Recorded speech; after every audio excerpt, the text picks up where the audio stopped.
Selamat malam, selamat datang Aumania. Kita kembali lagi di Midnight Live, program yang selalu muncul saat Indonesia udah gelap. Kan udah malam. Hari ini episode 28. Artinya 72 episode lagi menuju episode 100. Masih lama. Mudah-mudahan nyampe ya. Udah kayak orang baru puasa 3 hari udah ngitung kapan lebaran.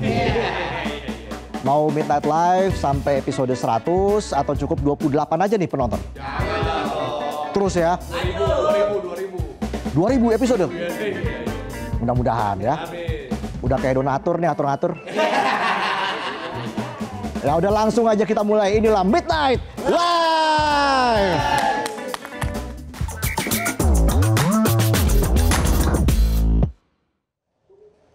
Berita pertama kali ini soal tulis-menulis yang berakhir miris. Jadi di negara ini nulis opini di media bukan cuma butuh otak, tapi juga butuh nyali, CCTV, power bank, dan asuransi. Biar kalau suatu saat kecelakaan sudah punya jaminan kesehatan. Ngomongin soal opini, baru-baru ini ada Mas Yogi Firmansyah, penulis kolom opini di Detikcom. Udah nulis dengan data, referensi, sopan, dan santun.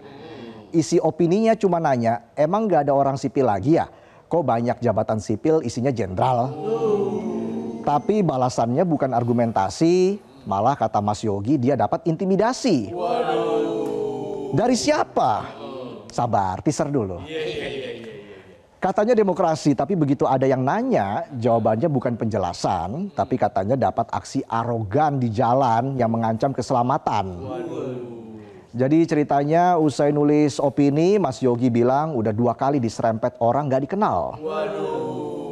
Pertama saat mengantar anaknya ke sekolah TK, motornya diserempet oleh orang tak dikenal yang mengenakan helm full face. Beberapa jam kemudian ia kembali dibuntuti oleh 2 pria berboncengan yang juga memakai helm full face. Dan salah satu dari mereka menendangnya hingga jatuh dari motor.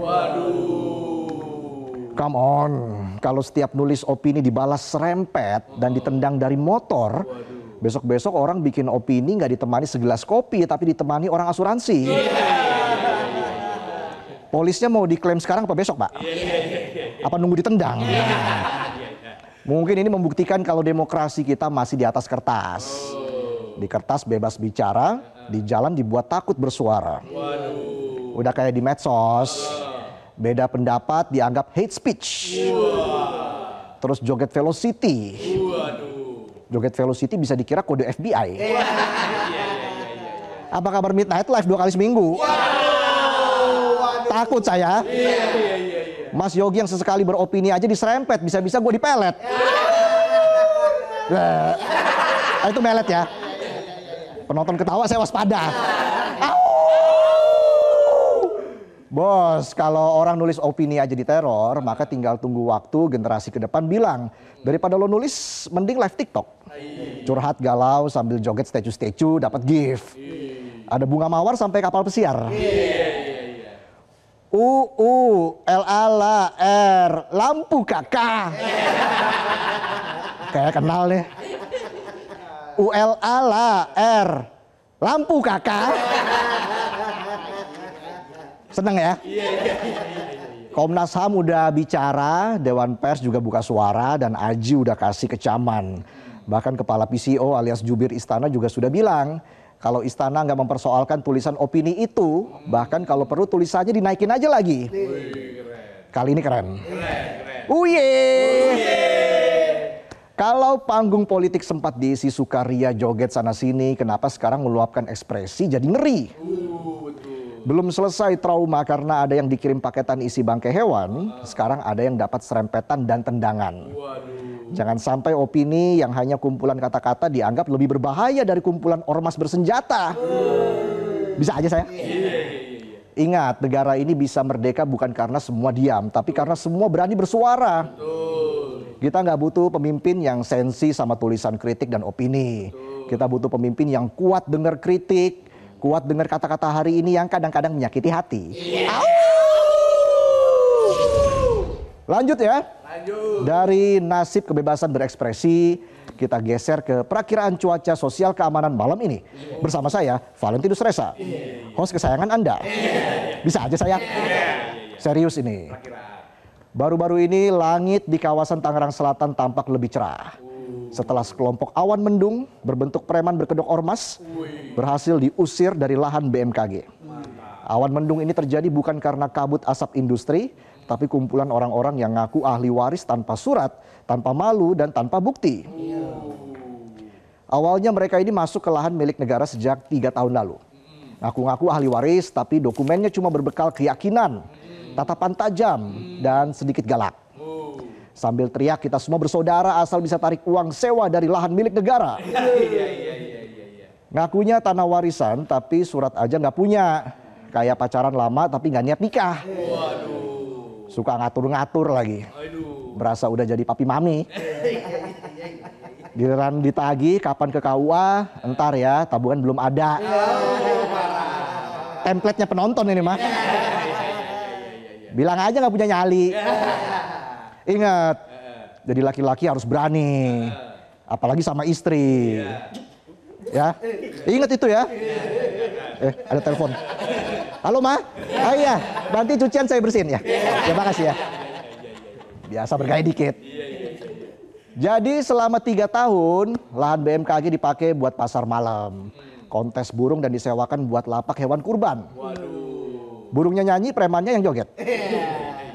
Dari perakiraan cuaca berubah jadi perakiraan hiburan. Burungnya lomba gacor, premannya ngupi, nunggu duit disetor. Bahkan pedagang hewan kurban mengaku disuruh bayar 22 juta rupiah buat sewa lahan. Mereka memang bukan pewaris lahan, tapi pewaris budaya pungutan liar.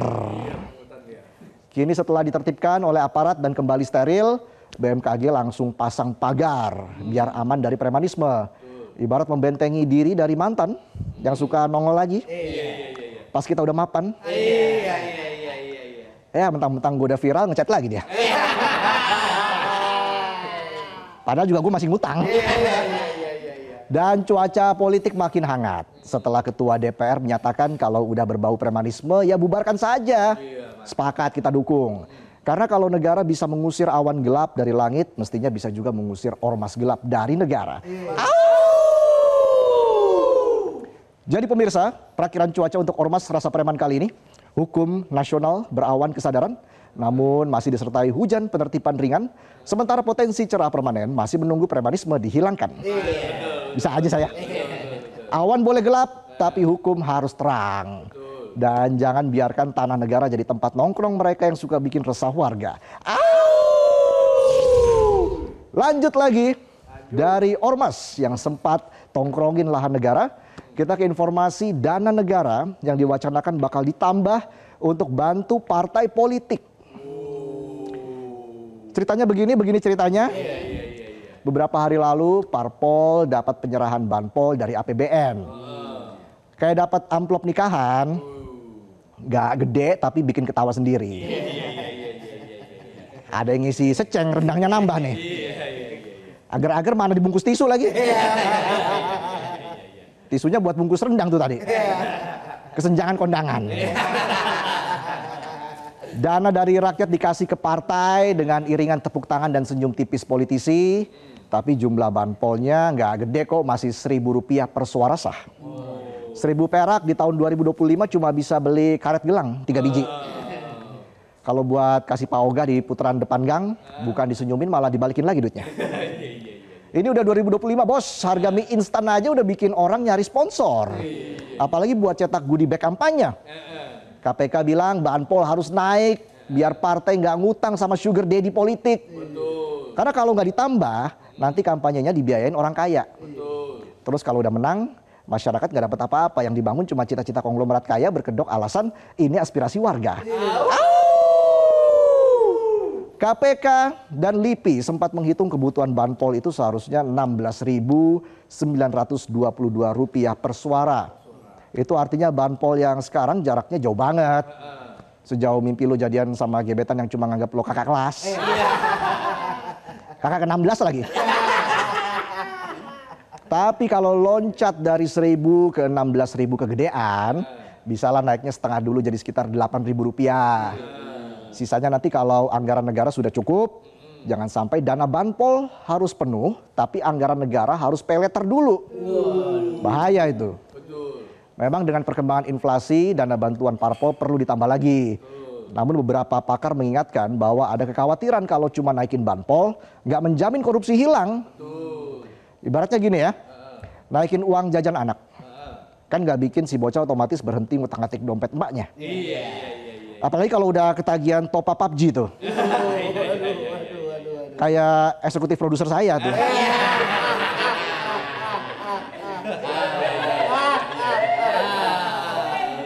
Buat beli senjata. Jangan sampai demi winner chicken dinner, tapi di meja makan nggak ada chicken buat dinner.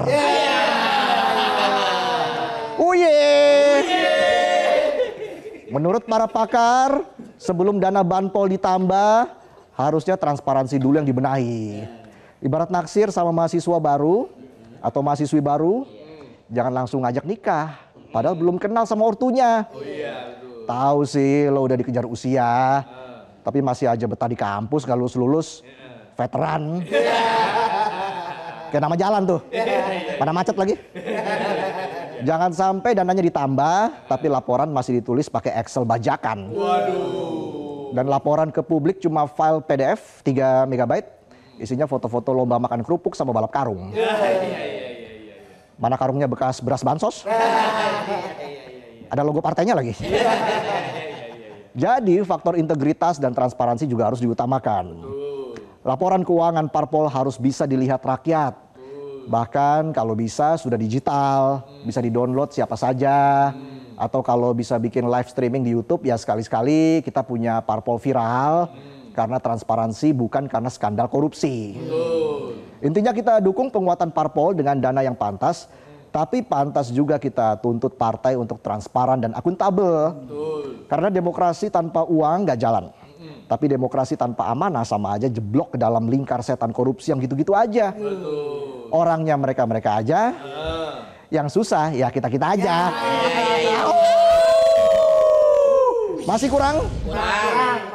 Kita punya satu lagi informasi. Kali ini kita bakal bahas Liga 1.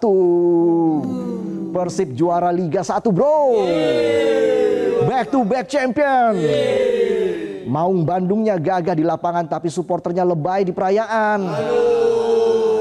Udah kayak bocah metik knalpot brong tapi remnya blong. Pengennya gaya bisa kebut-kebutan ujungnya kecelakaan. Viral. Ikan hiu masuk tong, I love you tapi bohong. Bisa aja saya. Kita mulai dari laga sedang berjalan, laga penutup di GBLA antara Persib kontra Persis Solo dibikin meriah. Tidak hanya dengan yel-yel tapi juga dengan flare. Mereka bilang inilah ekspresi cinta supporter. Tapi kalau cintanya sampai bawa api, ini bukan cinta lagi, tapi malah bikin emosi. Aturannya jelas, flare itu dilarang FIFA. Bahkan di laga Persebaya versus Persib di GBT 1 Maret lalu, ada seorang bonek yang kena sanksi larangan hadir ke stadion seumur hidup. Gara-gara nekat nyalain flare. Bahkan klubnya Persebaya juga kena imbas dijatuhi denda. Supporter macam apa yang bikin tim sendiri rugi? Mau lihat Persib main tanpa penonton? Coach Bojan aja sampai bilang itu egois. Gak berhenti di flare, pasca laga kondisinya makin tak terduga, stadion GBLA langsung berubah jadi tempat syuting film laga, rusak. Lebih rusak dari hatiku saat tahu orang tuamu tidak memberi restu. Dalam bro. Rumput dicabut, gawang dikoyak, fasilitas dirusak. Hatiku terkoyak. Apakah ini bentuk supporter mengartikan pepatah cinta butuh pengorbanan?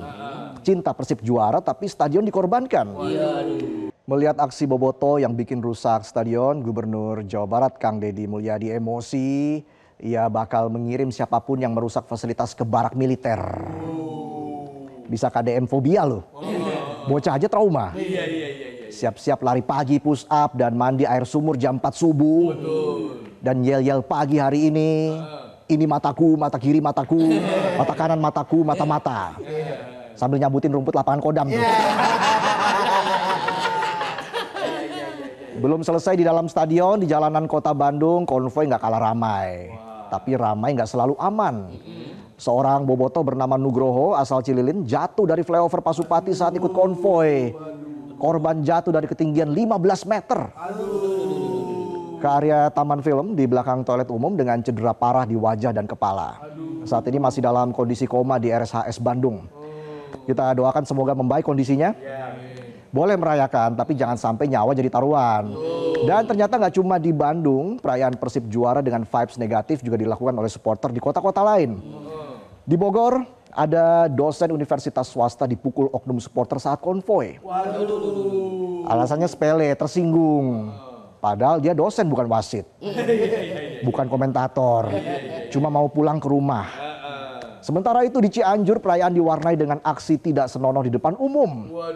Bikin malu, bukan cuma klubnya, tapi warga Cianjur juga. Apalagi tetangganya. Ya elah tong-tong viral loh. Ingat boboto hebat itu yang bangga tanpa bikin malu. Yang teriak Persib nu aing tanpa harus nyakitin orang lain. Karena cinta itu nggak harus bawa api, konvoy sampai jatuh. Atau ngajak orang berantem di jalan. Dan buat seluruh pecinta bola, supporter hebat itu yang kompak di stadion. Rapi di jalan dan gak bikin keributan.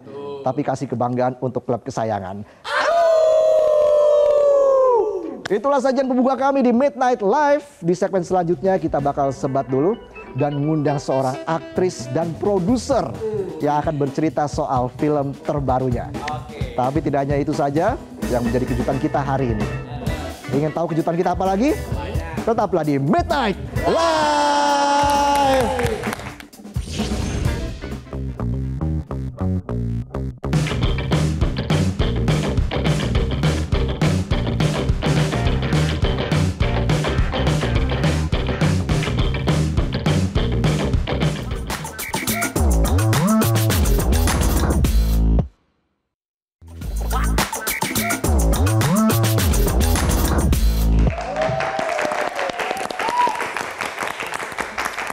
Kembali lagi di Midnight Live. Dan tentunya kali ini kita akan mencintai dirimu. Gimana? Itu buat apa Tong? Yang merah-merah? Habis makan. Oh. Tak belepotan. Jadi kita kali ini ada sebat. Sebat? Apa tuh sebat? Selasa baca komentar. Mana ya? Oke, kita langsung aja baca komentar dari netizen. Udah ada ratusan. Ada ratusan ya. Akhirnya kita pilih beberapa aja. Temanya soal apa ini Tong? Soalnya tentang ormas yang meresahkan. Ormas yang meresahkan. Oke. Pertama ada dari @aldi1998DHY. Itu bukan yang kedua Tong? Kan langsung kedua tadi suruh yang atas. Nggak briefing nih. Oke, langsung. Masukin ke barak saja. Waduh. Maksudnya? Maksudnya ormas meresahkan dimasukin ke barak aja menurut Aldi ya. Ya, bukan Barack Obama. Bukan. Barak militer kan? Barak militer. Awas kalau main HP terus. Nanti dibawa ke barak. Kata siapa tuh? Iya. Oke, lanjut lagi kita ke langsung komentar. Yang ketiga, Bung. Yang ketiga, @pickrush. Ormas meresahkan itu kayak wifi tetangga yang katanya sinyal kuat tapi nggak ada gunanya buat kita, malah bikin koneksi hidup jadi lambat. Aduh, wifi aja masih numpang tetangga nih. Tadi gajinya di bawah 15 juta tuh. Kayak saya dong. Berapa gajinya? Numpang hotspot sama kamu. Iya. Gaji saya berapa emang? Berapa? 5 juta. Tiap minggu turun gaji. Ya. Bukan naik ya? Bukan naik. Ini ada bintang tamu, saya suruh pergi lagi nih. Gimana gaji mau naik nih kalau kayak gini nih? Kita undang aja gimana tamu kita. Ini aktris terkenal. Aktris terkenal dan juga bersama produser dari film Sore. Wah, langsung saja kita undang naik ke atas panggung Sheila Dara dan Suryana Paramita.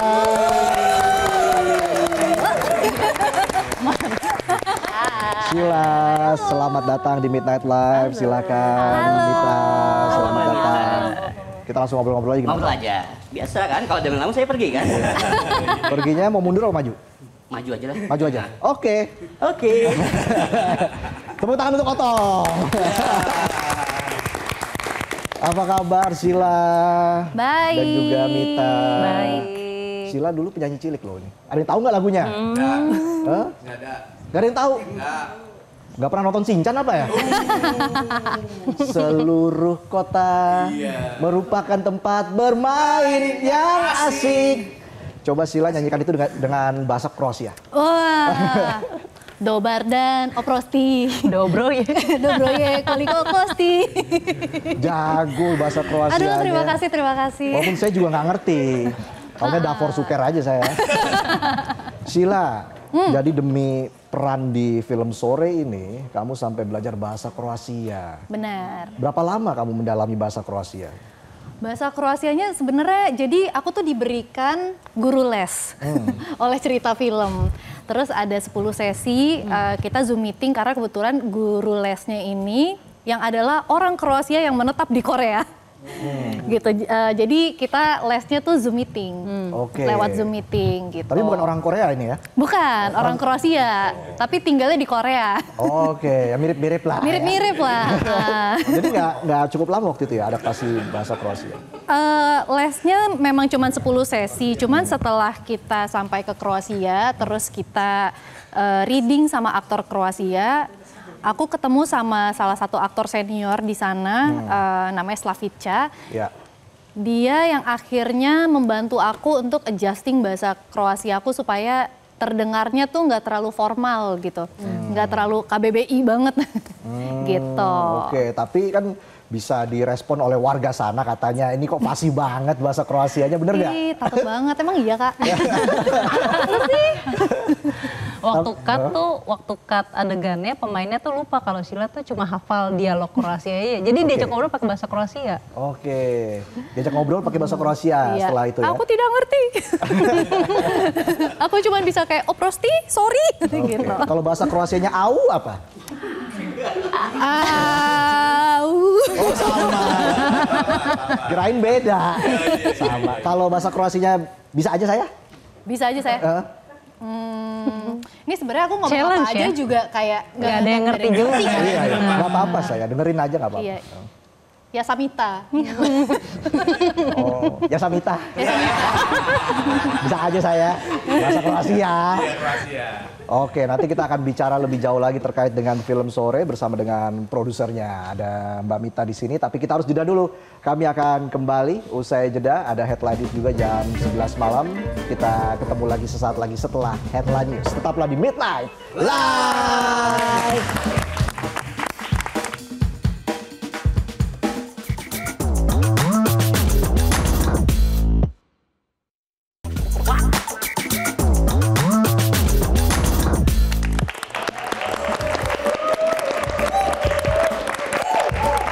Kembali lagi di Midnight Live. Au mania, mana suaranya? Au! Masih bersama Sheila dan juga Mita di sini kita bahas film berjudul Sore. Nah, Mita mungkin bisa jelasin ini kenapa Mbak Mita mengambil judul film Sore. Dan film ini sebenarnya bercerita tentang apa sih? Kalau mengambil judul Sore sebetulnya memang ini sebuah adaptasi dari web series yang judulnya sama, Sore Istri dari Masa Depan. Itu 8 tahun yang lalu. Oke. Gitu. Terus sekarang kita coba buat kembali, hidupkan kembali ke layar lebar, ke bioskop. Gitu. Dengan penulis dan sutradara yang sama. Penulis dan sutradara sama? Iya, pemilik, penggagas ceritanya, kemudian menceritakan kembali Sore Istri dari Masa Depan ke layar lebar, ke bioskop.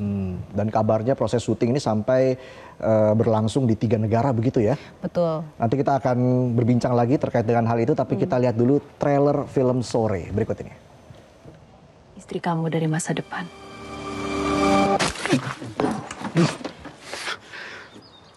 Elsa! Hello, we need to talk. She knows everything about me, every little detail of my life. Nanti kalau Cindy nikah, kamu pulang ya. Kita ketemu di sana.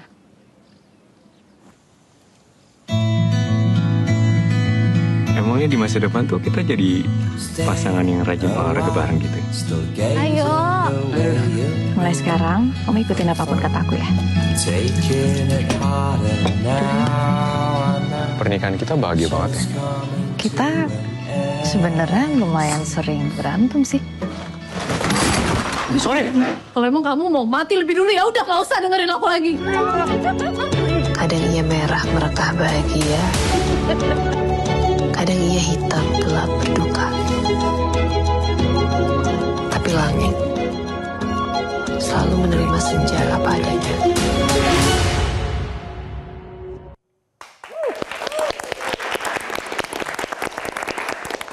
Sheila bereuni lagi dengan Dion Wiyoko. Ya, kayaknya sering ya. Ini artinya soal chemistry nggak ada hambatan sama sekali dong. Sebenarnya kalau chemistry sih udah nggak ada nggak ada sesuatu yang sulit yang harus kita terjang lagi. Cuman paling menurut aku iya chemistry-nya mungkin udah lebih mudah untuk dicapai, tapi dinamikanya kan selalu beda nih. Kayak aku sama Dion di film ini sama aku sama Dion di film Jatuh Cinta. Seperti di film-film itu relasi hubungannya kan beda banget. Jadi tetap ada yang bisa dieksplor lagi sih di setiap filmnya. Oke, kalau kali ini apa yang menjadi tantangan dalam mengeksplor karakter tersebut? Yang menjadi tantangan sih kayaknya kalau buat Sore sendiri, wah gimana cara ngomong biar nggak spoiler ya kayak. Okay. Tapi kalau buat aku sih kayaknya tantangannya adalah gimana caranya bisa jadi Sore yang lebih dewasa gitu. Hubungannya kan lebih mature sama Jonathan di film ini. Dan rasanya itu sesuatu yang aku sama Dion belum pernah explore gitu sebelumnya. Oke, selalu ada hal baru yang bisa dieksplor walaupun memang pernah diduetkan ataupun pernah main film bersama seperti itu ya. Nah, ini juga menarik karena ada 13 foto Sheila Dara di poster film dengan beragam ekspresi dan emosi. Nah, apakah 13 emosi ini akan menjadi bagian penting dari film ini? Wow. Aku cuma bisa bilang poster ini akan make sense setelah nonton filmnya. Nah, itu dia. Makanya harus nonton ya. Siapin tisu yang banyak. Cowok-cowok juga harus siapin tisu ya. Tisu kering ya. Buat ngelap air mata. Saya juga orangnya kan cukup emosional. Kalau ada yang bikin menggugah emosi sedikit langsung ketawa. Lucu nggak lucu yang penting aman. Oke, kalau Mbak Mita sendiri poster film ini kan jadi petunjuk alur cerita ya. Bisa dibilang seperti itu. Ini bisa dijelaskan nggak Mbak Mita? Jadi sebenarnya desain awal poster kita tuh bukan yang ini. Kita tuh udah plan. Nanti kita syuting, waktu di Kroasia kita ambil foto-foto poster ya gitu. Terus kemudian kita edit, begitu udah selesai edit, kita lihat rasa filmnya kok kayaknya kurang representatif tuh foto poster yang kita ambil waktu di Kroasia. Terus coba deketin gimana ya rasa filmnya tuh bisa terwakilkan di poster ini. Makanya tadi Sheila bilang setelah nonton filmnya dan lihat lagi poster ini, baru kayak, oh itu kenapa posternya harus begini. Gitu. Jadi pengalaman lihat poster sekarang sama lihat poster nanti setelah nontonnya itu pasti akan berbeda. Wah, menarik ini. Jadi penasaran ya kita ya. Tapi kenapa memilih latar di Eropa begitu ya? Ada berapa negara? Ada sebetulnya kalau di Eropa sendiri 2, ada di Finlandia sama di Kroasia. Satu lagi negara di Indonesia. Kenapa memilih Finlandia dan Kroasia? Kalau secara Kroasia tuh punya dari web seriesnya memang kita ngambil settingnya di Eropa. Dan rasanya mau menceritakan bagaimana karakter Jonathan ini, pria yang kesepian dan mencoba memang menarik diri dari negaranya, dari Indonesia. Kita bawa tarik ke tempat yang jauh. Di Kroasia sendiri kita ketemu satu kota kecil banget, penduduknya hanya 60 orang. Dan kayaknya ini cukup representatif untuk membicarakan bagaimana seorang pria Indonesia, fotografer, kemudian memutuskan untuk menjauh dari negaranya. Dan mungkin ada jawabannya juga nanti di dalam filmnya kenapa dia ada di Kroasia. Gitu. Karena kita sempat lihat trailernya begitu bagus sekali tuh. Itu di Finlandia kayaknya tuh ya. Seperti di hamparan es. Iya, betul, itu di Finlandia. Nah tantangan dari Mbak Mita sendiri dalam membangun cerita dari film ini seperti apa? Kalau yang menulis dan mengembangkan cerita ada di Yandi Lawrence, penulis dan sutradaranya. Tapi bahwa kemudian secara skala produksi memang jadi lebih besar karena memang perjalanan cerita ini jauh lebih kompleks daripada web seriesnya gitu. Sehingga kalau di web series mungkin saat itu Yandi 8 tahun lalu syuting tuh dengan kru kecil sekitar 5 orang. gitu. Sekarang tuh tetap kecil sih, tapi karena kebutuhan produksinya lebih mapan, lebih mature, persiapannya jauh lebih banyak. Kita bekerja sama dengan produser dari Kroasia, kemudian di Finlandia kita juga kerjasama dengan production manager dari Finlandia. Jadi kita nggak bisa kerjain sendiri di negara itu. Iya, gitu. iya. Jadi memang tantangannya kalau bekerja di negara orang ya pastinya banyak lebih kompleks. aturan ya, regulasi yang Ya. harus kita penuhi gitu. Oke. Sheila mempersiapkan diri sebelum film ini seperti apa tuh? Ini sih sebenarnya persiapannya agak semi film action ya. Oh gitu? Karena aku tuh somehow kalau misalnya lihat aslinya tuh agak apa ya, invertebrata kan. Jadi kayak motorik rendah gitu, bener-bener kayak di mana ada sofa atau kasur, di situlah aku berada gitu. Oke. Nah, Yandi tuh pengen bentukan Sore tuh lebih dewasa, lebih firm. Akhirnya cerita film membuat aku nge-gym untuk persiapan film Sore Bagus ini. dong, jaga makan, Bagus, iya. jaga fisik. Bener, sempat ada latihan lari juga bersama Dion Wiyoko. Karena ternyata setelah dilihat, kayaknya larinya kurang bagus. Tapi setelah kita lihat sendiri di trailer, udah mendingan lah ya. Udah seperti manusia. Saya juga Gitu. lihat Dion Wiyoko tuh postingan-postingannya olahraga rajin banget ya. Bener, makanya di sini dia berat banget karena dia harus berakting sebagai orang yang nggak suka olahraga gitu. Oh gitu ya, sukanya rebahan ya. Kita gantian. Oke.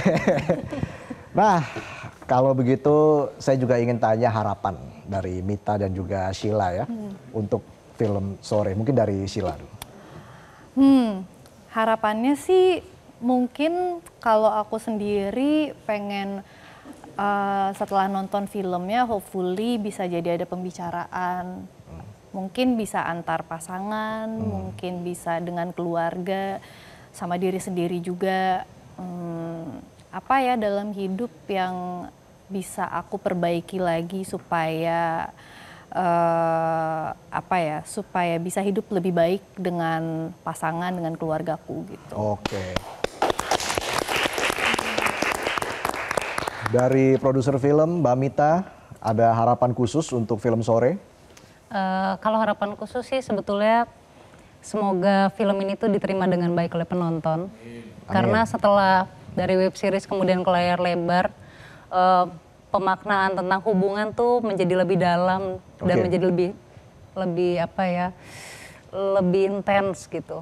Dan betul kata Sheila, setelah menonton semoga ada pembicaraan sama pasangan, kemudian ada perasaan iya ya aku berubah karena pasanganku tuh apa ya gitu. Ada pembicaraan-pembicaraan, ada perenungan-perenungan itu semoga gitu. Iya. Tapi semoga terhibur juga dengan filmnya. Pastinya. Gitu. Mbak Mita, tentunya kita berharap film ini akan meledak box office begitu ya. Tapi dari Mbak Mita sendiri, ada target penonton atau seperti apa? Target penonton ada sih, tapi sepertinya aku simpan dalam hati aja. Oke. Karena di dalam hatiku tuh apa yang kru, pemain, semua tim yang buat itu rasanya sudah jutaan buat aku gitu. Dan semoga jutaan rasa ini tuh diterima sama penonton dan ya semoga banyak juga yang menonton. Jangan lupa film Sore tayang perdana di bioskop kesayangan Anda tanggal 10 Juli 2025. Terima kasih Sheila dan Mita sudah berbagi dengan kita di Midnight Live hari ini. Jangan kapok ya. Sering-sering promosi film di Midnight Live. Mbak Nazira? Izin. Oke, kalau begitu kita jeda dulu. Nanti kami juga punya tamu spesial lainnya yang akan hadir di Midnight Live. Jadi tetaplah di Midnight Live.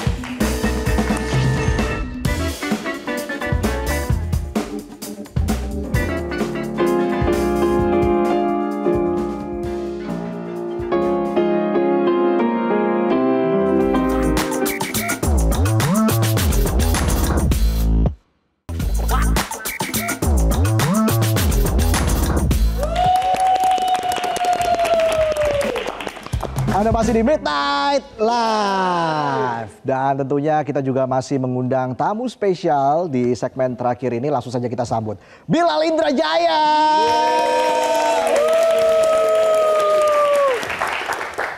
Bro, welcome. Selamat datang di Midnight Live.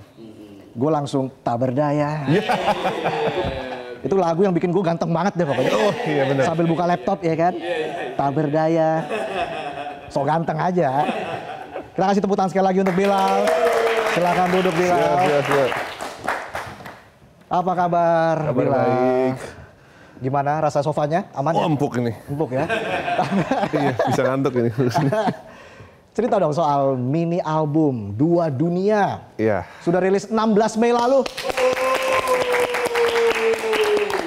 5 lagu ya? 5 lagu. Ini apa yang ingin lo ceritakan di mini album ini? Perasaan yang aneh sebenarnya yang pengen gue sampaikan. Seperti waktu kita sekolah dulu. Weekend itu selalu ditunggu-tunggu. Iya kan? Iya. Di akhir pekan kita jalan-jalan, kita bisa main PS seharian di rumah. Iya kan? Iya. Kalau weekdays nggak bisa. Terus rasanya kayak baru Jumat sore, tiba-tiba udah hari Minggu sore. Iya kan? Udah jam 5:30 sore, hari Minggu, harus tidur cepet karena besok sekolah. Iya. Perasaan itu yang pengen. Tapi kayaknya nggak cuma SMA doang, sekarang juga masih ya? Ya masih, mungkin kalau waktu intinya perasaan yang tiba-tiba kok besok Senin lagi ya. Nah itu yang pengen. Terlalu cepat bumi ini berputar. Terlalu cepat. Bisa aja saya. Tapi kalau lo sendiri menginterpretasikan dua dunia itu seperti apa sih? Bisa kan dua keyakinan yang berbeda. Iya. Atau, dalam ya? Dalam. Atau dua mertua yang berbeda. Bagaimana lo menginterpretasikan ini? Dua dunia itu sebenarnya luas ya. Mungkin kalau arti yang agak dilebih-lebihkan mungkin beda alam. Cuman sebenarnya nggak mesti beda alam. Jadi mungkin dua insan yang dulu selalu bertemu setiap hari, katakanlah sahabat dari kecil, terus tiba-tiba pas sudah gede, tumbuh dewasa, separate. Bukan musuhan, karena beda fase aja, beda prioritas. Nah, itu dua dunia. Oke. Jadi dua insan yang terbentang jarak dikarenakan perbedaan fase hidup. Ada dua lagu yang dibuat khusus untuk mengenang sosok Ade Paloh. Iya. Kaos Kaki Merah dan Akhir Maret. Iya. Bisa cerita sedikit tentang dua lagu ini? Kalau Kaos Kaki Merah itu dulu almarhum Ade Paloh suka pakai kaos kaki merah. Ini gue pakai hari ini. Oke. Ya, gitu. Jadi memang segamblang itu. Kalau kaos kaki merah. Kemudian Akhir Maret juga namanya beliau. Ya kan? Ahmar, Akhir Maret. Gitu. Jadi memang sebenarnya ini memang tribute untuk almarhum Ade Paloh. Cuman in a very fun way gitu loh. Maksudnya tidak mengajak teman-teman untuk bersedih, untuk berlarut-larut gitu ya. Karena memang tujuannya untuk mengenang yang indah-indah gitu ya. Dan merayakan legasinya. Iya, dan move on pastinya. Dan memang ya hidup terus berjalan. Gitu, dan kita kenang yang seru-serunya lah, kita kenang yang baik-baiknya. Iya, karena kalau dilihat dari liriknya ini kan sebenarnya sangat sederhana ya. Iya. Kayak di lagu Kaos Kaki Merah misalnya ada lirik kini kau berholiday tak usai. Atau memang? Ya itu mengutip lirik dari lagunya Sore memang. Jadi lagunya Bang Ade Paloh di Sore ada yang judulnya Apatis Ria di album Ports of Lima. Situ gue mengutip lirik dari lagu Apatis Ria. Aslinya tuh begini. Dan berholiday tak pernah usai denganmu. Cuman gue kutip jadi berholiday tak usai gitu.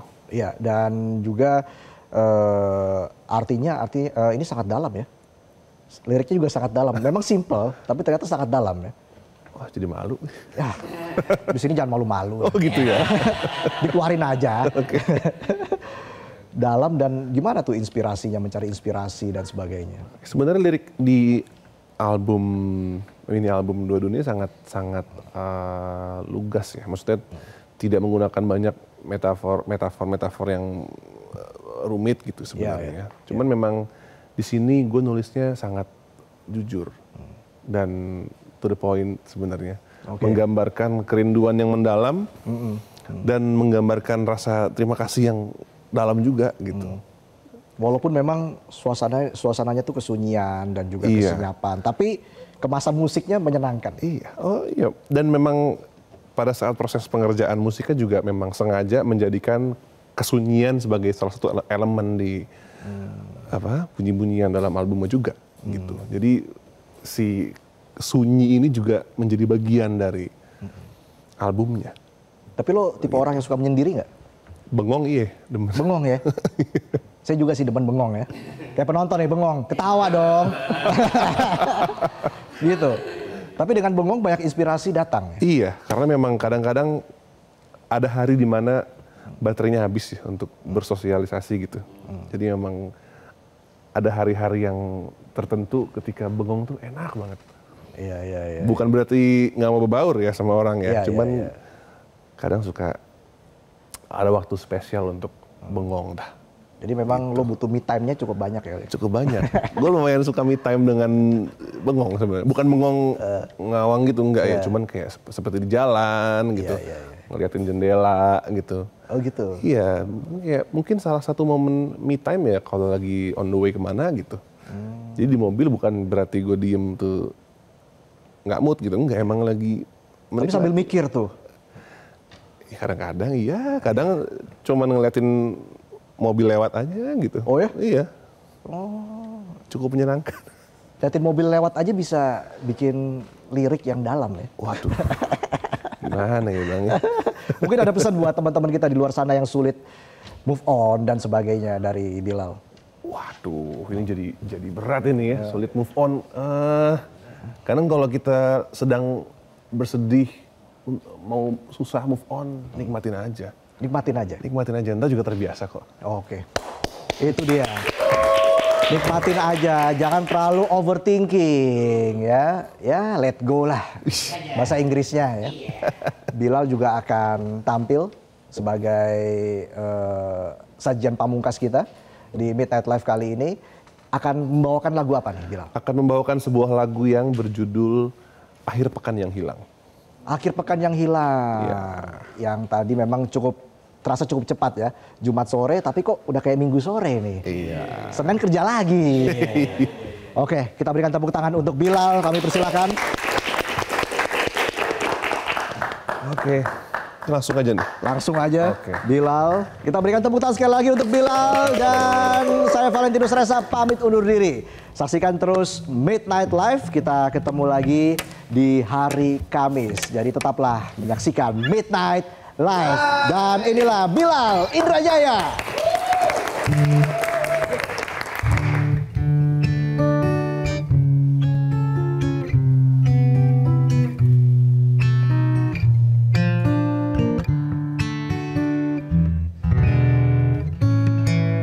Aku mencari semua yang ku lewati sebelum kita seperti ini.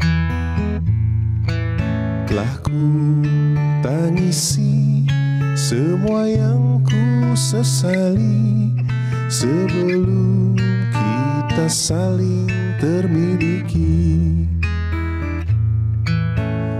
Kehilanganmu sebelum sempat memilikimu.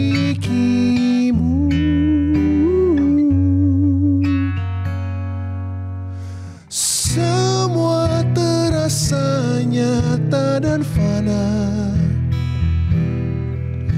dan ku biarkan terlanjur cinta.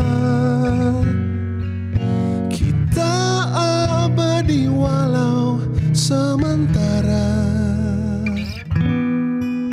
tercipta di dunia bagai Adam dan Hawa.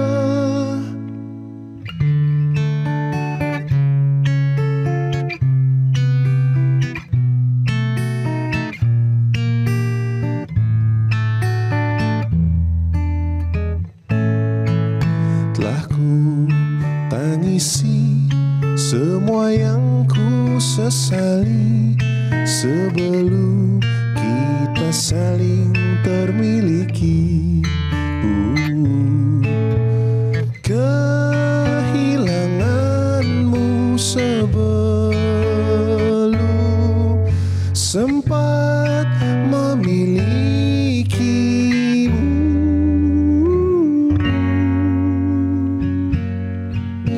Semua terasa nyata dan fana, dan ku biarkan terlanjur cinta.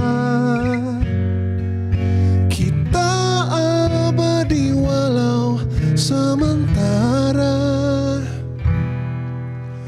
tercipta di dunia bagai